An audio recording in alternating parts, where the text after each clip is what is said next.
इस्लाम एक ऐसा रीजन शायद जिसके बारे में सबसे ज़्यादा गलतफहमी आज के टाइम पर सोसाइटी में हमारे लोगों का है।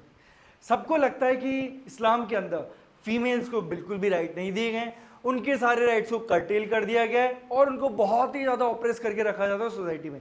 लेकिन हैरानी की बात है कि जब आप एक्चुअल में समझोगे ना कि इस्लाम क्या है और जो ओरिजिनल इस्लाम था उसमें किस तरीके से फीमेल्स को बहुत ही ज़्यादा राइट्स दिए गए थे, तो आपका पर्सपेक्टिव बिल्कुल चेंज हो जाएगा। और तब आपको रियलाइज होगा कि जो करंट वर्जन जो आप देखते हो सोसाइटी के अंदर इस्लाम का, वो एक पैट्रियार्कल सोसाइटी की उपज है और ज़्यादा कुछ भी नहीं है।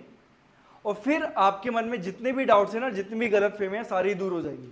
तो ऐसी ही गलतफहमी को लेके आज हम बात करेंगे हमारे इस वीडियो के अंदर, और वो गलतफहमी कि फीमेल्स को मॉस्क के अंदर जाना अलाउड नहीं है। तो इस वीडियो में हम जानेंगे कि क्या फीमेल्स को मॉस्क के अंदर जाना अलाउड है या फिर नहीं है। क्या कोई ऐसी सिचुएशन है जब उनको जाना मैंडेटरी होता है, या फिर अगर उनको मैंडेटरी नहीं है जबकि मेल्स को मॉस्क में जाके प्रे करना मैंडेटरी है, तो फीमेल्स को क्यों नहीं है। तो ये सारी चीजें हम जानेंगे, इंटरेस्टिंग चीजें हमारे आज के इस वीडियो के अंदर। तो वीडियो को पूरा देखना ताकि आपको अच्छे से सारी चीजें समझ में आए। So welcome to Sarathi institute of law, आपका अपना लीगल चैनल। अब देखिए आज का जो मुद्दा है वो आया कैसे, सबसे पहले उसको समझते हैं।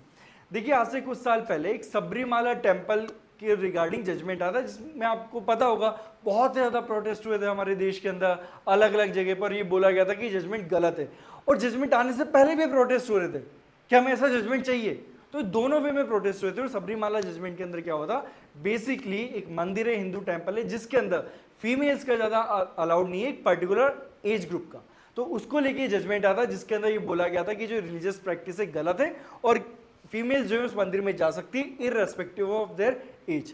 अब ये जब जजमेंट आया तो फिर से हंगामा हुआ कि नहीं नहीं, आप तो ये हमारे जो हिंदू प्रैक्टिसेस है उसके अगेंस्ट में बोल रहे हो, हमारे हिंदू रिलीजन को चेंज करना चाह रहे हो। तो उस जजमेंट का अब रिव्यू चल रहा है। तो उसी रिव्यू के अंदर ये बात उठ के आई, क्या मुस्लिम रीजन के अंदर, सॉरी इस्लामिक रीजन के अंदर फीमेल्स का मॉस्क में जाना अलाउड है या फिर नहीं है।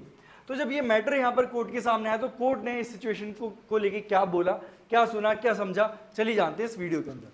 अब जैसा मैंने आपको ब्रीफ बैकग्राउंड बता दिया है कि किस तरीके से मैटर एक्चुअली रेज हुआ है, और ये जो मैटर है ये डायरेक्टली रिलेटेड है article 25 and 26 of Indian constitution.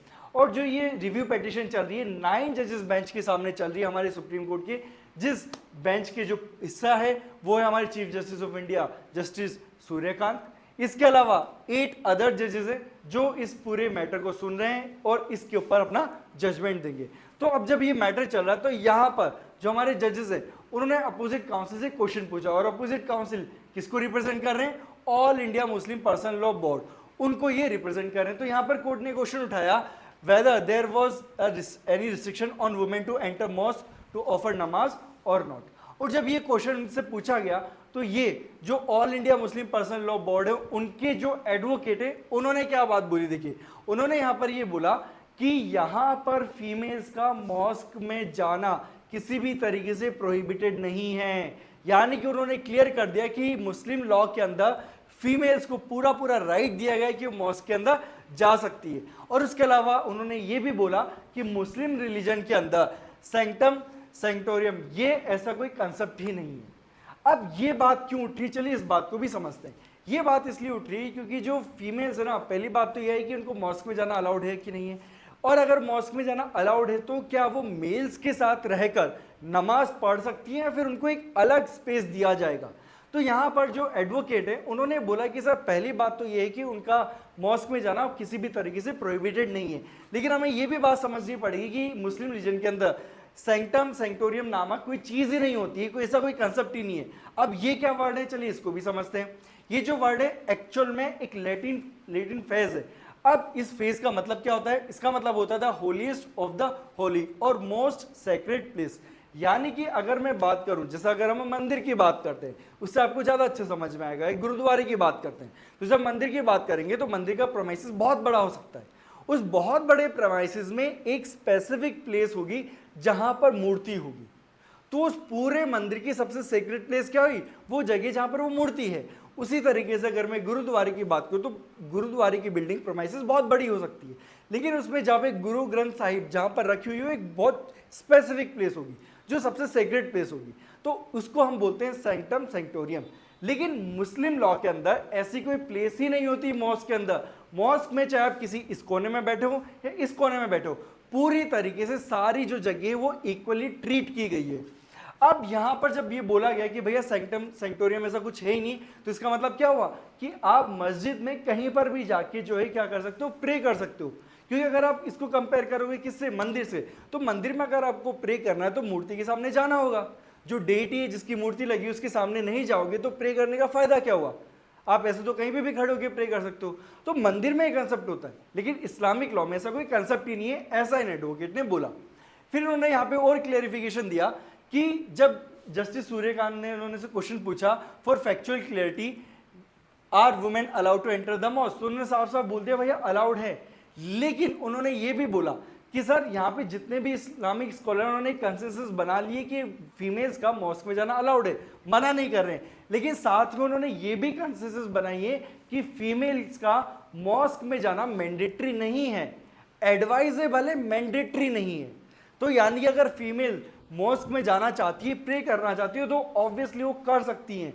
लेकिन अगर ऐसा बोला जाए कि नहीं नहीं लड़कों की तरह उन्हें भी मॉस्क में जाना मैंडेटरी है, तो ये बोलना गलत होगा।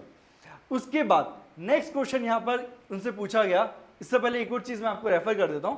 यहां पर उन्होंने एक और चीज रेफर की, उन्होंने बोला कि जो प्रॉफिट मोहम्मद है उन्होंने खुद ने बोला don't stop women coming to the mosque, यानी कि जब प्रॉफिट मोहम्मद है उन्होंने ही बोल दिया है कि फीमेल्स को मॉस्क में आने से मत रोको, तो फिर हम कौन होते उन्हें रोकने वाले। यानी कि इस्लाम में इस बात की क्लियरिटी है कि फीमेल्स को मॉस्क में जाने से रोका नहीं जाएगा।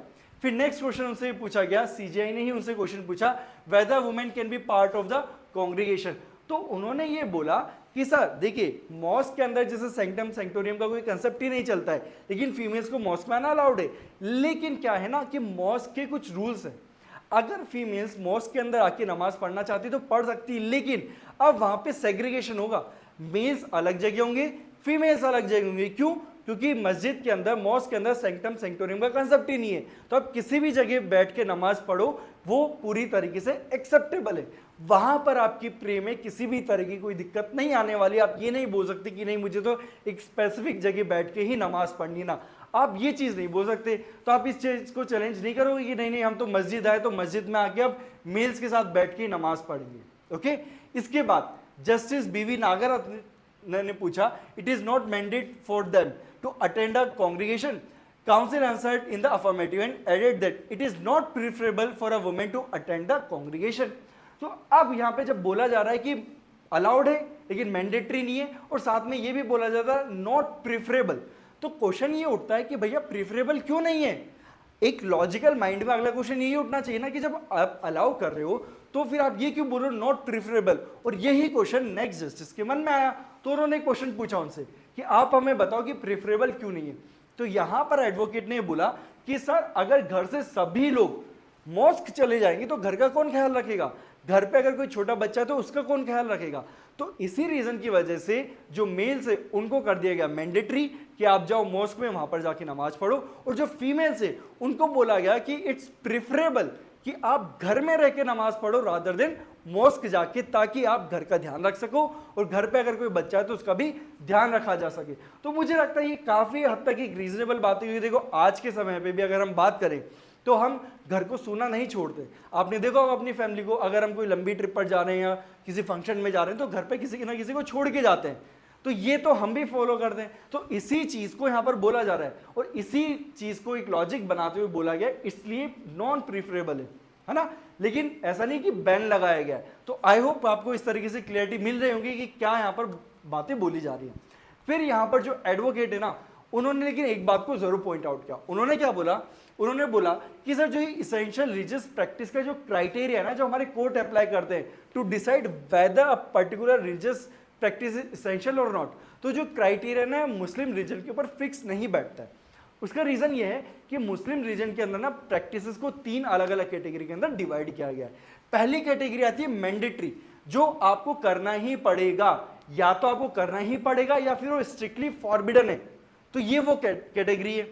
उसके बाद कुछ कैटेगरीज आती है जो क्या होती है, डिजायरेबल होती है ना, कि भैया आप करोगे तो बेटर है ना, लेकिन वो मैंडेटरी नहीं, अगर आपने नहीं किया ना तो काम चल जाएगा। तो अब क्या है ना, जब मुस्लिम लॉ के अंदर इस तरीके से 3 अलग अलग कैटेगरीज है, तो यहाँ पर इसेंशियल रिलीजियस प्रैक्टिस को आइडेंटिफाई करना थोड़ा मुश्किल है, और यहीं पर गड़बड़ हो जाती है हमारे कोर्ट से। जब कोर्ट ने हमारा, अगर आपको पता हो, राम मंदिर, रामलला मंदिर वाला जो जजमेंट आया था उसके अंदर, और जजमेंट को जब उन्होंने डिलीवर किया था, तो वहां पर उन्होंने बोला था कि जो मस्जिद है ना, वो एक इसेंशियल रिलीजियस प्रैक्टिस नहीं है with respect to Islamic law. तो यहां पर जो एडवोकेट है, जो ये मुस्लिम पार्टी को रिप्रेजेंट कर रहे हैं, उन्होंने बोला कि सर यहाँ पर जो प्रीवियस जजमेंट के अंदर सुप्रीम कोर्ट ने इस तरीके से रिलीजियस प्रैक्टिस को जस्टिफाई किया था या फिर उसको रिमूव करने की बात की थी, तो वहां पर कोर्ट ने गड़बड़ कर दी। क्यों? क्योंकि यहाँ पर इस तरीके से 3 अलग अलग चीजें हम फॉलो करते हैं। तो यहाँ पर इस तरीके से अब आपको क्लियर हो गया होगा कि मुस्लिम लॉ के अंदर फीमेल्स का मस्जिद में जाना बैन नहीं है, वो जा सकती है, प्रे कर सकती है, लेकिन अगर वो मस्जिद में जाती है तो फिर उनको मस्जिद के रूल्स फॉलो करने पड़ेंगे। वहां पर मेल्स और फीमेल्स के लिए अलग अलग पार्टीशन होगा, वहां पर जाके वो प्रे कर सकते हैं।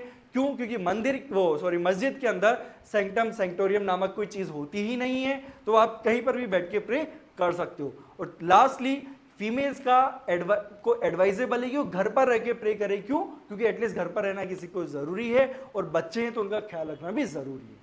तो आई होप अब आपको क्लियर हो गया होगा कि किस तरीके से इस्लामिक लॉ के अंदर चीजें एक्चुअली चलती है, और किस तरीके से हमारी पेट्रियार्कल सोसाइटी ने इन चीजों को चेंज कर दिया, मॉडिफाई कर दिया है for the benefit of males. तो आपका क्या ओपिनियन है? क्या इस तरीके से जो हमारे कोर्ट्स है, जो इसेंशियल रिलीजियस प्रैक्टिस को इंटरप्रेट करते हैं, जबकि आपको साफ साफ नजर आ रहा है कि इस्लामिक लॉ में 3 अलग अलग कैटेगरीज है, तो क्या कोर्ट का जो क्राइटेरिया है क्या वो करेक्ट है, या फिर इसके अंदर कुछ चेंजेस होने चाहिए? और क्या आपको भी ऐसा लगता था कि फीमेल्स का मॉस्क में जाना बैन है? आपकी जो भी व्यूज है और जो भी आपका ओपिनियन था इस वीडियो को देखने से पहले, हमें कमेंट सेक्शन में जरूर बताइए। सो आई होप आपको इस वीडियो से बहुत कुछ जानने को मिला होगा, बहुत कुछ सीखने को मिला होगा। अगर आप चाहते हैं कि इसी तरीके से latest news, latest legal updates और लेटेस्ट इंफॉर्मेशन आपको मिलती रहे, तो सब्सक्राइब कीजिए हमारे चैनल को और साथ में बेल आइकन दबाइए, ताकि आपको सारे latest update time to time मिलते रहें। So that's all for today. हम मिलते हैं एक नए वीडियो में एक नए टॉपिक के साथ। तब तक के लिए गुड बाय।